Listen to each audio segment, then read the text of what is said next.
Hello, I am Corey Angelot. I'm an integrative nutrition health coach and author who cares deeply about healing our world, and that's precisely what I'm going to share with you in this video.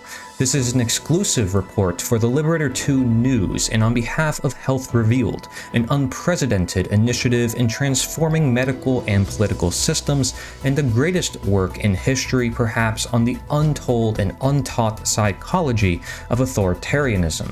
Thank you for joining me and taking the time to watch this, because I promise it will be worth it if you are a practitioner or somebody who wants to heal the world and the many people across all the different nations, not just limited to America. But let me introduce just a little bit about myself before we begin. Since I was 13, I've been following the works of Sayer G from Green Med Info, Mike Adams the Health Ranger from naturalnews.com, and Food Babe and many other individuals, researching the ingredients in our food in the grocery stores with my family. Since then, now 24, seeing as many of the people I have long followed are now coming together to save the health of particularly America, and seeing as my generation needs a great amount of help, I find it extremely relevant but also concerning that there are root-targeting solutions and knowledge that I currently see is not being shared. But that is why I am here to share them with you today, as I have been very fortunate over the years to come across this knowledge and even become connected with the folks I've long admired. It is worth noting that I've been interviewed 3 times by Mike Adams the Health Ranger, and I'm a close friend and partner with Jim Gale from Food Forest Abundance, where we wrote a book called Natural Intelligence to Technology of Peace. We collaborated with Pat Miletich, a UFC world champion now working to create freedom and grow food, Marjorie Wildcraft, who's a bestseller and preparedness leader, Joel Salatin, who's also a bestseller and a leading regenerative farmer in America, Rowdy Mayer, who's a leading land developer on sustainable neighborhoods, Kevin Fretz, an organics industry leader, and McKinley Halati, who does 3D printed buildings and sustainable design as well. So for any practitioner, I am willing to provide the book that we wrote to you for free. Just be sure to reach out and let me know. Currently in the works are systems, land projects, and marketplaces demonstrating world-changing solutions, some of which I will share with you here today. A written version of this information with more resources will be found on healthrevealed.org/statism. That's STATISM, which I will also have linked below this video. So without further ado, let's jump into what I have identified as the root cause problem in our world, and then we will dive into the root cause solutions in accordance. The Health Revealed team that I work with has researched this issue for several years now. It may be viewed as a social psychopathology. It goes by the name of statism. Pronounced stateism, it's the psychology that creates the state, the belief in authority or the right to rule, a mindset which, when understood, prevents democide. So let's break this down here. What is statism? Statism is what gives other human beings the authority or right to rule, as specifically detailed and defined by Larkin Rose in his book, The Most Dangerous Superstition. In other words, statism is what creates the state, or you may say the government. Statism involves people blindly trusting or believing in authority, experts, the science, government spokespeople, etc. without questioning. Statism is often associated with order following. As a concept of study, it remains largely unknown in modern times by the general public and among academics or researchers. So here's a quote from Larkin Rose in his book. He says, "Authority can be summed up as the right to rule. It is not merely the ability to forcibly control others, which to some extent nearly everyone possesses. It is the supposed moral right to forcibly control others. The belief in authority, which includes all belief in government, is irrational and self-contradictory. It is contrary to civilization and morality and constitutes the most dangerous, destructive superstition that has ever existed. Rather than being a force for order and justice, the belief in authority is the arch enemy of humanity. People who consider themselves educated, open-minded, and progressive do not want to think of themselves as the slaves of a master or even the subjects of a ruling class. Because of this, much rationalizing and obfuscating has been done in an attempt to deny the fundamental nature of government as a ruling class. A lot of verbal gymnastics, misleading terminology, and mythology have been manufactured to try to obscure the true relationship between governments and their subjects. The message here is not that we should try to create a world without authority.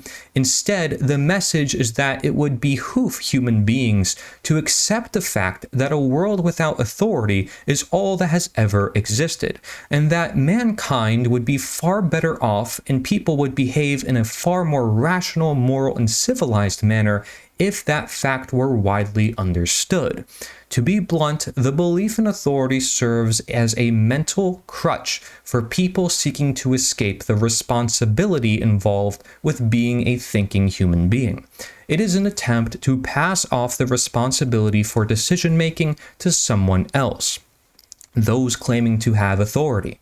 But the attempt to avoid responsibility by just following orders is silly because it requires the person to choose to do what he is told. Even what appears as blind obedience is still the result of the individual choosing to be obedient. Not choosing anything is not possible. It should be self-evident that if thousands of basically good people were all seeing the world as it is, they would not be desperately trying to kill each other. In most cases, the problem is not actual evil or malice, but simply an inability to see things as they are. Now, I encourage you as part of this video to pause at any moment you feel is necessary, or again, read this on the website. But I'm trying to bring it all to you here, and if you have questions, be sure to reach out at any point in time. But getting the context behind what is being said here is very important, so we have to break this down more. There's two types of statism that we are recognizing here. Okay, so the authority to forcibly control is about some telling others what to do by giving orders or commands of compliance, right? So this is the authority of government or the state. Others are expected to comply and obey or face negative consequences for refusing. It's saying that your actions are subservient to another's will. They decide what your behavior will be. What you rightfully do with your body or your actions is not yours to decide. The authority decides what you can or can't do with your body. They are claiming ownership of the actions that come from your body and hence claiming ownership of your body. Accepting authority or statism to control is to accept being owned by another. You can say it is to accept being a slave, and this is associated with the idea of mental slavery. Now, here's the other form of authority, the idea of experts. This is the other perceived form. It's often associated with the appeal to authority, logical fallacy, and philosophy. It's individuals, often in the form of public figures and influencers, including but not limited to practitioners, scientists, content creators, and influencers. And they can give suggestions, recommendations, or make claims of truth, but each individual has to make their own decision as to what they do and discern for themselves if something is true or not simply do it or believe it to be true because an authority said or wrote it. Even without the authority to forcibly control, like the first form I talked about, if you simply accept the word of perceived authorities as truth, then you're still in a position of disempowerment, of mental slavery in thrall. So hopefully you understand the difference here between government, state, versus public influencers, public figures, scientists, practitioners, but they both play a key role in the minds of the masses. The question is, what are those masses doing? Are they just following those order givers simply because of their position, their identity? So let's break this down here through a psychological experiment called the Stanley Milgram experiment, conducted by psychologist Stanley Milgram at Yale University in the 1960s. And this is one of the most famous and controversial studies in social psychology. For good reason, as you'll find out. The Milgram studies were designed to determine to what degree ordinary people would inflict pain upon strangers simply because an authority figure told them to do so. So for the complete description of the experiments and the results, you can read Dr. Milgram's book, Obedience to Authority. The following is simply a short synopsis of his experiments and findings. Subjects were asked to volunteer for what they were told was an experiment testing human memory. Under the supervision of a scientist, the authority figure, one person was strapped into a chair and wired with electrodes, and the other, the actual subject of the study, sat in front of a shock-generating machine. The person in front of the zapper machine was told that the goal was to test whether shocking the other person when he gave a wrong answer to a memorization question would affect his ability to remember things. The true goal, however, was to test to what degree the person in front of the zapper machine would inflict pain on an innocent stranger simply because someone in the role of authority told him to do so. The zapper machine had a series of switches going up to 450 volts. And the zapper subject was supposed to increase the voltage and administer another shock each time the zappee got an answer wrong. In truth, the zappee in the test was an actor who was not being shocked at all, but at given voltage levels would give out shouts of pain, protests about heart troubles, demands to stop the experiment, screams for mercy, eventually silence, feigning unconsciousness or death. In addition, the zapper machine was dearly marked with danger labels at the upper end of the series of switches. The results of the experiment shocked even Dr. Milgram. In short, a significant majority of subjects, nearly 2 out of 3, continued through the experiment right to the end, inflicting what they thought were excruciatingly painful, if not lethal, shocks to a complete stranger, despite the screams of agony, the cries for mercy, even the unconsciousness or death of the pretending victim. A significant majority of participants, approximately 80 to 90%, obeyed the experimenters' instructions to administer potentially lethal shocks even when they were visibly uncomfortable and distressed by the actions that they were taking. And I say this number because this experiment has been replicated across various cultures and settings, consistently demonstrating high levels of obedience to authority figures. Dr. Stanley Milgram himself succinctly sums up the conclusion to be reached. He says, quote, "With numbing regularity, good people were seen to knuckle under the demands of authority and perform actions that were callous and severe. A substantial proportion of people do what they are told to do, irrespective of the content of the act and without limitations of conscience, so long as they perceive that the command comes from a legitimate authority," end quote. So of note, in the experiments, there was no threat that the zapper would be punished for failure to obey, nor was there any special reward promised for obedience. So the results were not merely showing that an ordinary person might hurt someone else to save his own neck, or might hurt someone else if it somehow profited himself. Instead, the results showed that most people will inflict excruciating pain, even death, upon an innocent stranger for no other reason than that he was told to do so by a perceived authority figure. This point cannot be overstressed. There is a particular belief that leads basically good people to do bad things, even heinously evil things. Even the atrocities of Hitler's Third Reich were the result not of millions of evil people, but of a very small handful of truly evil people who had acquired positions of authority, and millions of obedient people who merely did what the perceived authority told them to do. In her book about Hitler's top bureaucrat, Adolf Eichmann, sometimes called the architect of the Holocaust, author Hannah Arendt uses the phrase "the banality of evil" to refer to the fact that most evil is not the result of personal malice or hatred, but merely the result of blind obedience, individuals giving up their own free wit and judgment in favor of unthinking subservience to an imagined authority. Interestingly, both Arendt's book and Dr. Milgram's experiments offended a lot of people. The reason is simple. People who have been taught to respect authority and have been taught that obedience is a virtue and that cooperating with authority is what makes us civilized do not like to hear the truth, which is that truly evil people with all their malice and hatred pose far less of a threat to mankind than the basically good people who believe in authority. So let's break this down even further by looking at the key findings through the Stanley Milgram experiments on statism. This whole mindset, this whole belief in authority. So, 1, many of the subjects of the experiments showed signs of stress, guilt, and anguish while inflicting pain on others, and yet continued doing so.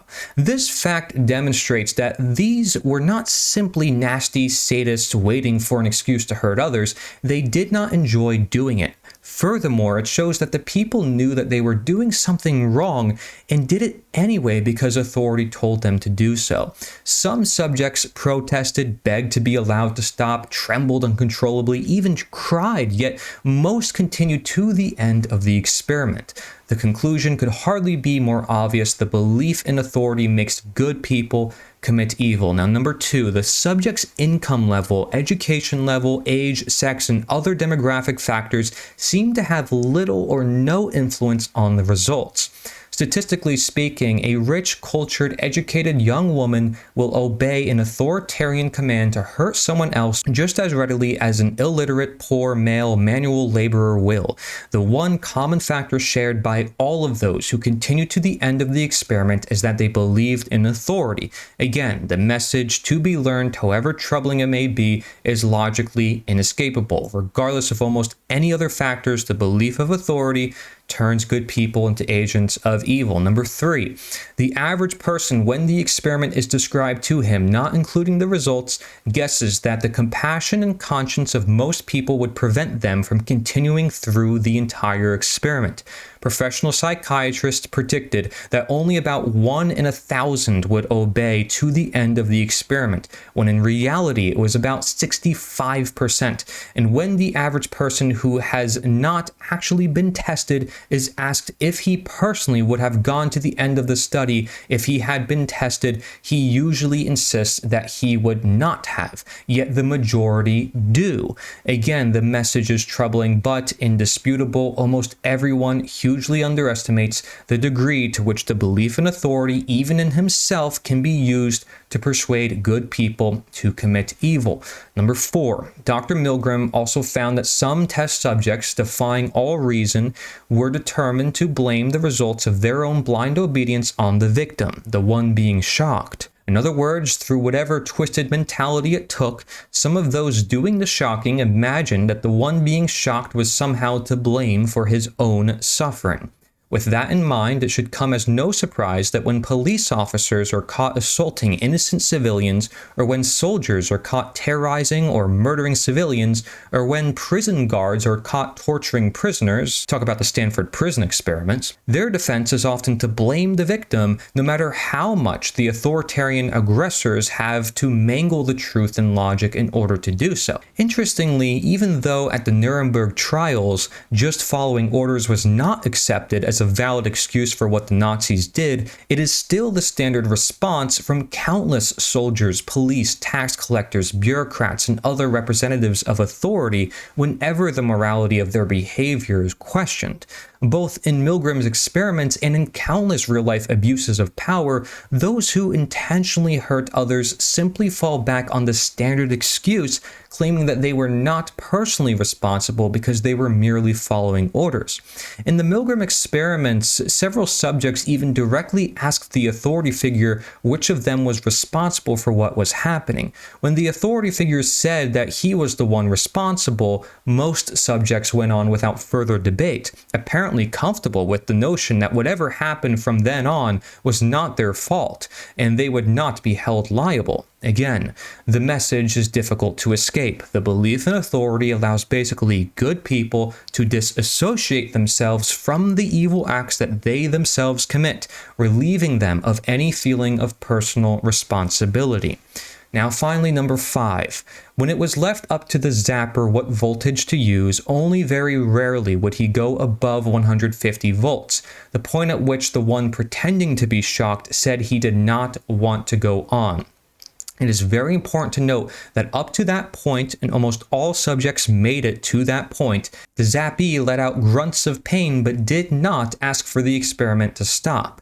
As a result, the one doing the zapping could quite reasonably say that the one being zapped had agreed to the arrangement, and up to that point was still a willing participant.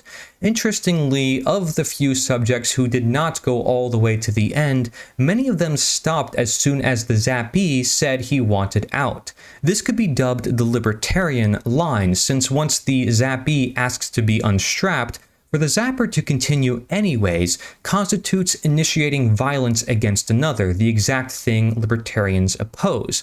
Unfortunately, those who stop at the libertarian line are only a small minority of the population. As for the rest, the findings were disturbingly clear. Of the people who would, at the behest of authority, shock someone who calmly said, "I don't want to do this anymore," most would continue inflicting pain even if the victim was screaming in agony. Is this because most people are evil? No.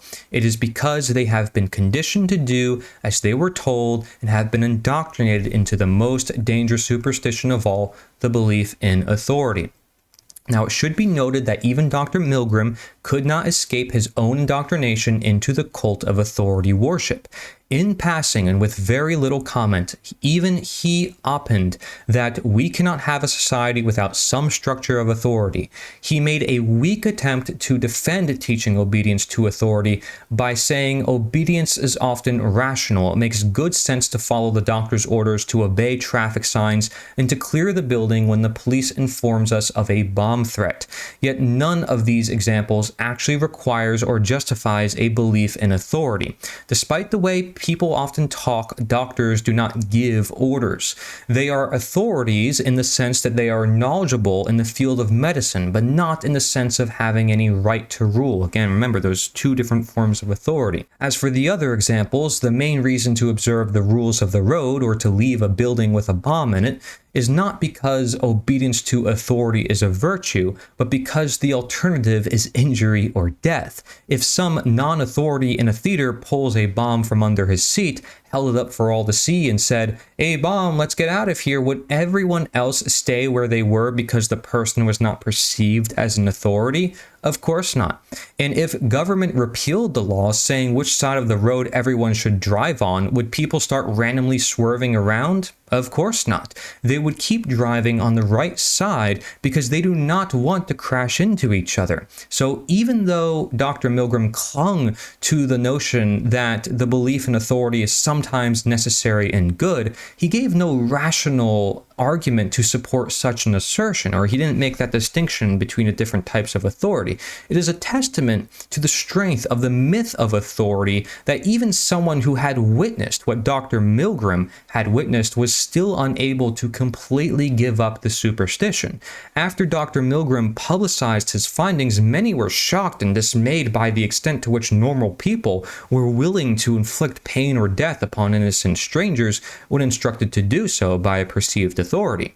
Similar tests performed since Dr. Milgram's experiments have yielded similar results, like I said, which continue to still shock people. However, these results should really not be surprising to anyone who has taken a look at how most human beings are raised. Human nature is not statism. So here are more insights from Larkin Rose. Humans have tendencies towards both cooperation and conflict, but recent progress has been made in reducing violent behavior.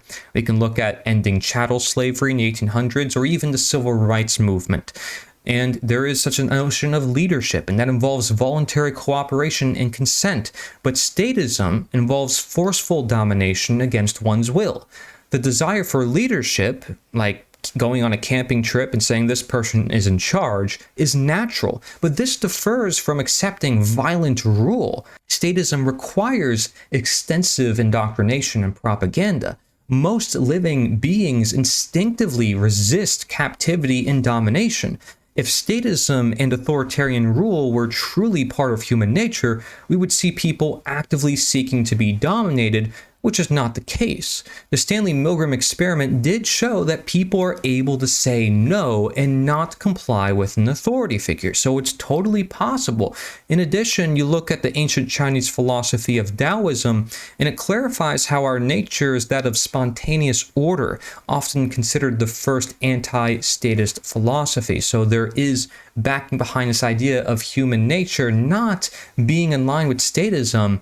In fact, we maybe just need to become aware of this belief system in the very first place. And so here's a quote from Henry Adams, a 19th century author: "Human nature is the beginning and end of political education." And if we don't understand human behavior and why they do what they do, this belief in authority in particular, are we really going to have a political solution? Are we really going to understand where our freedom is going to come from, how we create a better world and prevent scenarios like World War II? Well, let's talk about that. What happened during World War II? I'll tell you what happened. Democide, an aggregated result of statism. Democide is also known as the murder of any person or people by a government, including genocide, politicide, and mass murder. Professor R.J. Rummel from the University of Hawaii estimates a total democide at 133 million deaths pre-20th century and 262 million deaths in the 20th century, for a total of 395 million.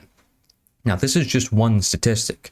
This does not include the combatants killed in the 350 plus wars between governments since 1800, or the 40 plus million international and Civil War combatant deaths in the 20th century.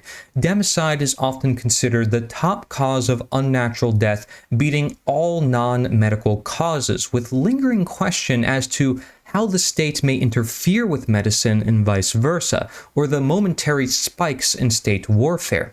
And if I have to tell you right now, if you look up the leading causes of death on average annually, again, it's going to be hard to get a number on democide, but what I did manage to find was, heart disease, stroke. Many people know these are the leading causes of death. Democide sits at about 2.15 million deaths annually, whereas heart disease is about 18, stroke is 10, chronic lower respiratory diseases 3.9, lower respiratory infections 2.56. So it's up there, it's in the top 5. And right below democide is bronchus and lung cancers, car accidents, malaria, HIV, tuberculosis. I mean, there's many other things now, right? But democide is right up there, but yet how many people know about it? Unfortunately, I don't see anybody who's talking about it. So here's a shocking quote from Stanley Milgram. He says, "I would say, on the basis of having observed 1,000 people in the experiment and having my own intuition shaped and informed by these experiments,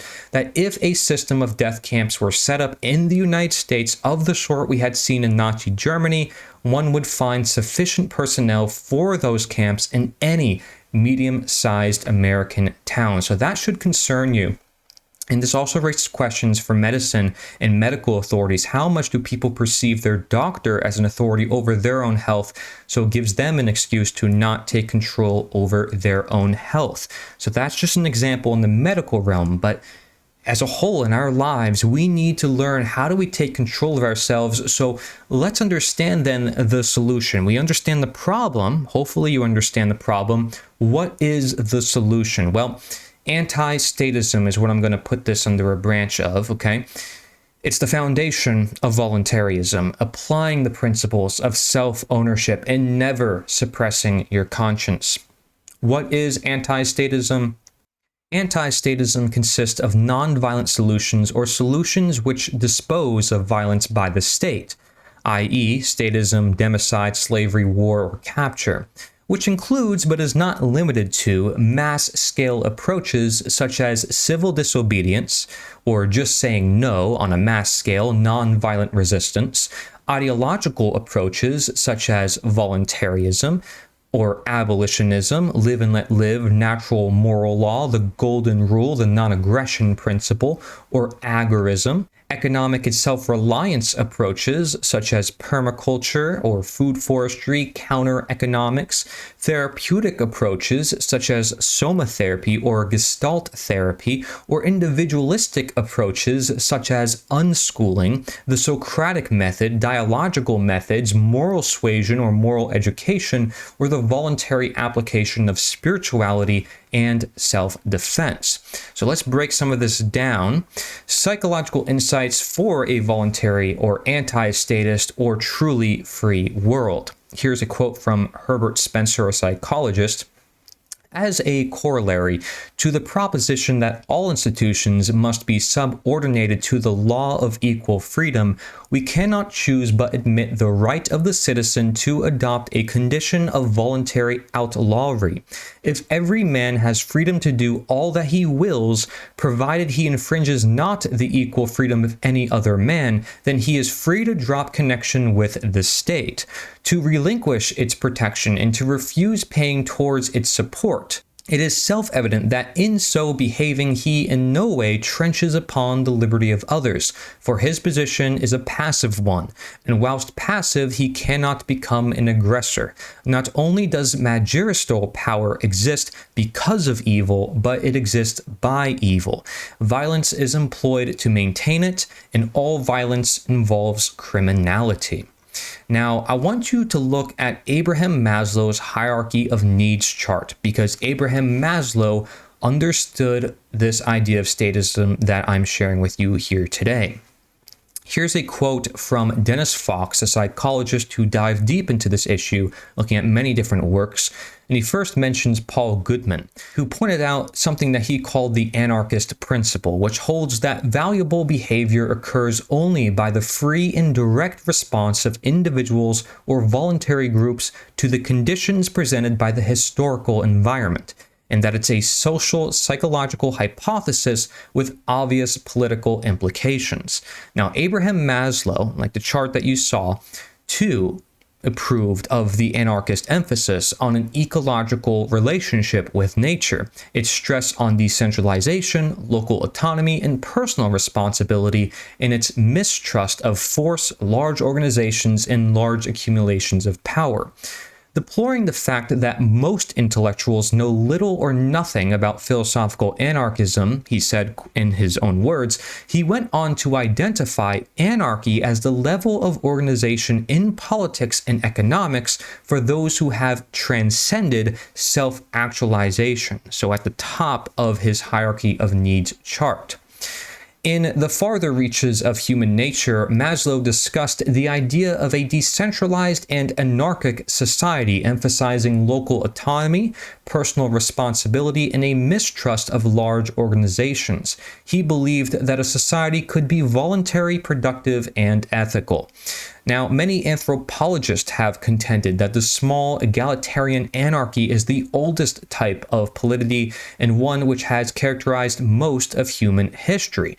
In contrast to the popular Hobbesian tone of much current thought and philosophy, Barclay noted that clearly the anthropological record does not support Hobbes in any way. Stateless societies seem less violent and brutish than those with the state. And he gives several references here.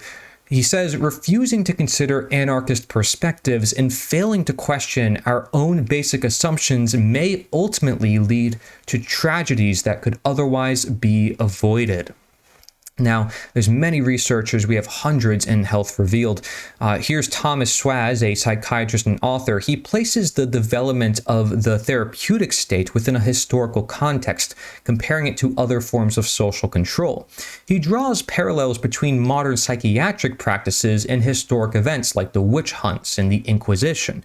This comparison highlights how societies have always used various means to control and suppress dissenting individuals. He advocates for the abolition of involuntary psychiatric treatment and the recognition of individuals' rights to refuse treatment. Swaz also calls for a reevaluation of the concept of mental illness and a shift towards viewing individuals as responsible agents rather than patients.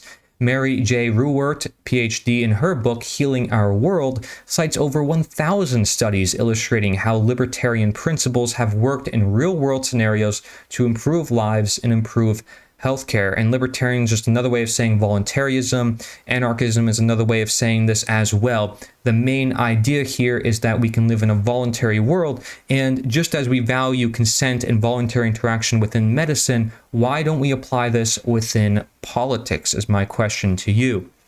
So This is an example of how practitioners can help address statism on an individual level. One, becoming aware of the stress of statism is not at all dissimilar to uncovering an abusive spouse or family member, or even the habitual pattern of turning on the news and taking on continual stimulation of stress. Once the stress caused by the state is recognized for what it is, duress caused by some degree of uncertainty or even terror by the state, a knowing doctor can recommend an approach of limiting the stress and seeking therapy. 2, therapy should focus on reducing and remediating fear and trauma.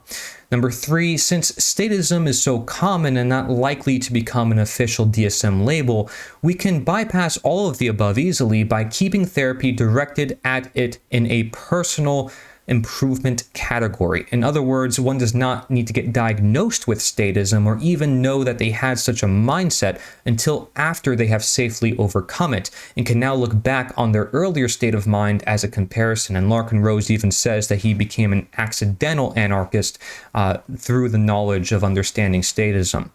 And number 4, finally, become an educator focused on empowering others to lead themselves and recognize psychological manipulation or ego, because that's what this is all about. But that's what we can do on an individual level as, practitioners. So what about past therapies for statism? Have people recognized this before? There has been, right? I gave some examples like with ancient Chinese Taoism. I can even go back to Etienne de la Boétie out of France and other writers throughout history. But past therapies push the person to confess and admit need for change. Taken to extremes, it may be perceived as the secret of secret societies. However, the empowerment goes to the group, even though the individual overcomes fear by overcoming fear confession and bonding with the group over it. Alcoholics Anonymous, Catholic confession, taking to extremes in the Jesuit groups, Scientology confession, Our Hard seminars training, and other spiritual boot camps. All these have built powerful, fearless memberships which show that potentially one can achieve that level of release from the bondage of statism needed to empower the individual to challenge the state. These are the only known past successful therapies outside military trauma bonding that tend to empower the individual before the might of the state. And here you actually have a quote from Carl Jung, who says, "The mass man grants the individual a right to exist only insofar as the individual is a function of the state. The believer, on the other hand, the individual who has a religion or spiritual faith, while admitting that the state has a moral and factual claim, confesses to the belief that not only man, but the state that rules him is subject to the overlordship of God, and that in case of doubt, the supreme decision will be made by God and not by the state. You can take away a man's gods, but only to give him others in return. The leaders of the mass state cannot avoid being deified, and wherever crudites of this kind have not yet been put over by force, obsessive factors arise in their stead, charged with demonic energy, for instance, money, work, political influence, and so forth. When any natural human function gets lost, i.e. is denied conscious and intentional expression, a general disturbance results." End quote from Carl Jung, who's well respected among psychology. So what is this idea of voluntarism and living in a voluntary free world? This is used as opposed to the word anarchism due to the bad reputation that anarchism has got when it comes to this knowledge, because most people don't know what statism is, right? Most people are not looking at this through a psychological context. Well, from the etymological dictionary, voluntarism is the principle of using voluntary action rather than coercion, whether it's in politics, religion, etc. Voluntary comes from the Latin voluntarius, which means willing or of one's free will, related to consent, which means to agree, give assent, yield when one has the right power or will to oppose. And from voluntarist.com, voluntarism is the doctrine that relations among people should be by mutual consent or not at all. It includes the advocacy of non-political and non-violent strategies to achieve a free society, rejecting electoral politics in theory and in practice as incompatible with moral principles. In other words, voluntarists do not vote, as they see that supports statism, the belief system. Governments must cloak their actions in an aura of moral legitimacy through statism in order to sustain their power, and political methods invariably strengthen that legitimacy. Self-determinism and personal responsibility is actually the only guarantee of sane and rational conduct. It is the external influence of statism on the mind that prevents people thinking for themselves and thus exercising the mind in its full innate capacity to come up with solutions. The only alternative is voluntarism, by which we deal not as collectives, but as individuals. The only way to form governments that don't descend into autocracy or oligarchy and tyranny is to make them voluntary, right? And again, I pose this as a question, as a challenge for everybody out there in the medical field. Have you ever thought about this? Here's what Carl Jung had to say about this idea of oligarchy and how even constitutional states drift into such a state. It is small wonder that individual judgment grows increasingly uncertain of itself and that responsibility is collectivized as much as possible, i.e. is shuffled off by the individual and delegated to a corporate body. In this way, the individual becomes more and more a function of society, which in its turn usurps the function of the real-life carrier, whereas in actual fact, society is nothing more than an abstract idea like the state, right? What is this thing called the state? It's just human beings, but people perceive them as if they're special. He says both are hypostatized, that is, have become autonomous. The state in particular is turned into a quasi-animate personality from whom everything is expected, right? How do we fix our reality? Well, we vote somebody in office. We change the law. We look to government, right? He says, in reality, it is only a camouflage for those individuals who know how to manipulate it. Thus, the constitutional state drifts into the situation of a primitive form of society, namely the communism of a primitive tribe where everybody is subject to the autocratic rule of a chief or an oligarchy, end quote. So here are 5 questions that you can ask yourself about statism or ask others that helps you understand this mindset that you might have within yourself or in those others. 1, is there any means by which any number of individuals can delegate to someone else the moral right to do something which none of the individuals have the moral right to do themselves? Number 2, do those who wield political power, presidents, legislators, etc., have the moral right to do things which other people do not have the moral right to do? If so, from whom and how did they acquire such a right? Number 3, is there any process, constitutions, elections, or legislation by which human beings can transform an immoral act into a moral act without changing the act itself? 4, when lawmakers and law enforcers use coercion and force in the name of law and government, do they bear the same responsibility for their actions that anyone else would who did the same thing on their own? And 5, when there is a conflict between an individual's own moral conscience and the commands of a political authority, is the individual morally obligated to do what he personally views as wrong in order to obey the law? And if we're going to compare voluntarism with statism, we can look at the works of abolitionist Adin Ballou from the 19th century, who wrote about moral power versus political power. Moral power is influence that operates on human affections, passions, reason, and moral sentiment without physical force. Political power is state authority that compels or threatens to compel subjection through physical force and laws. Moral power is exercised by all people, while political power is limited to a small fraction of citizens. It does most of the work in changing society, while political power often claims undue credit. It influences all aspects of life, while political power focuses on laws and punishment. It includes religion, education, literature, arts, sciences, music, women's influence, and voluntary associations. It acts independently and precedes political power in initiating change. It is more flexible and is not restricted by formal processes. It often operates at its own expense and without fanfare. It tends to purify and ennoble its adherents, while political power corrupts. It often works despite opposition and persecution from political power, only to later be accepted. And there's a chart that compares statism with voluntarism. I'll put it on the screen for you as well.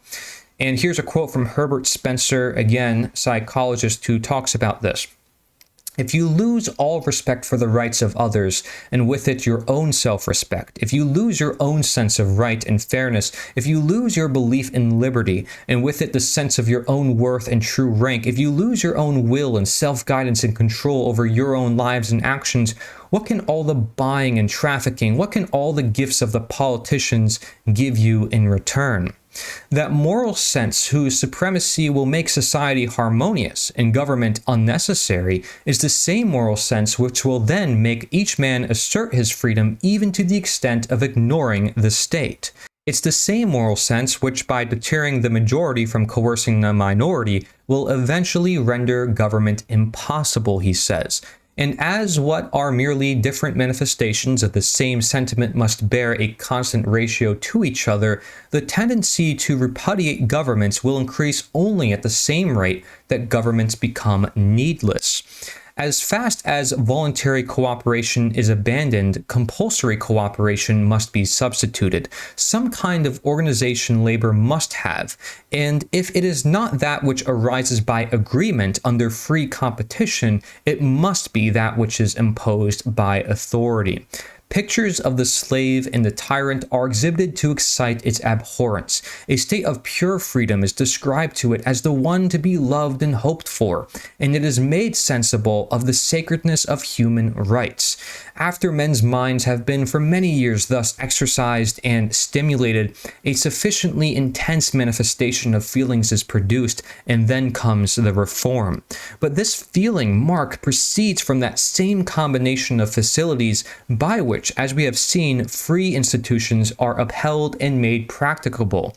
One of these agitations, therefore, is a kind of apprenticeship to the liberties obtained by it. The power to get freedom becomes the measure of the power to use it. The law of social forms is that they shall be expressive of national character. They come into existence bearing its impress, and they live only so long as it supplies them with vitality.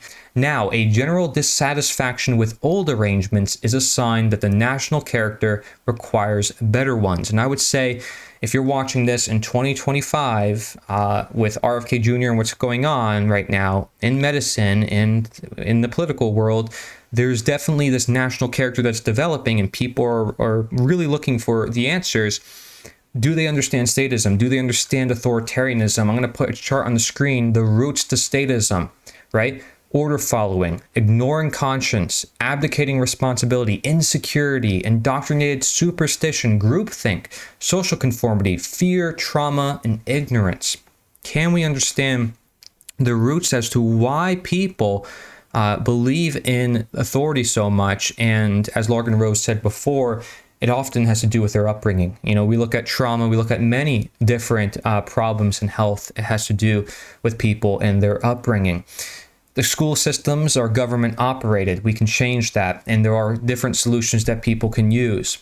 I'm going to end this video because this was quite a big video, and I know that medical practitioners don't have all the time in the world, but as you can see, we could expand on this indefinitely. That's why we have an over 24-hour seminar on this matter, and I've had to do cuts in this video to keep it more concise. But if you want to hear our individual approaches to statism, that is Scott Gordon, Leslie Powers, Stephanie Mo Davis, and myself, and David Rodriguez, be sure to go to the links I'll have in the description about statism and anti-statism, to read over everything I talked about in this video, to really reflect on it, ask yourself those questions, and get clear on the solutions that are clearly out there that people simply just maybe do not know, or that the resources are currently not going toward.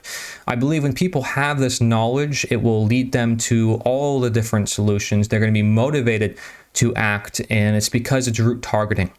When we get to the root of the disease that we call government and tyranny and authoritarianism, we can actually prevent democide and all the catastrophe that we've seen throughout history for thousands of years. I know that's quite a claim to make, but I find evident based on studying this knowledge, you can decide for yourself that, you know, we can absolutely prevent tyranny from ever rising again, prevent democide from ever occurring again, mass conflict, mass war, because we can simply say that, hey, whether it's health, whether it's politics, it doesn't matter.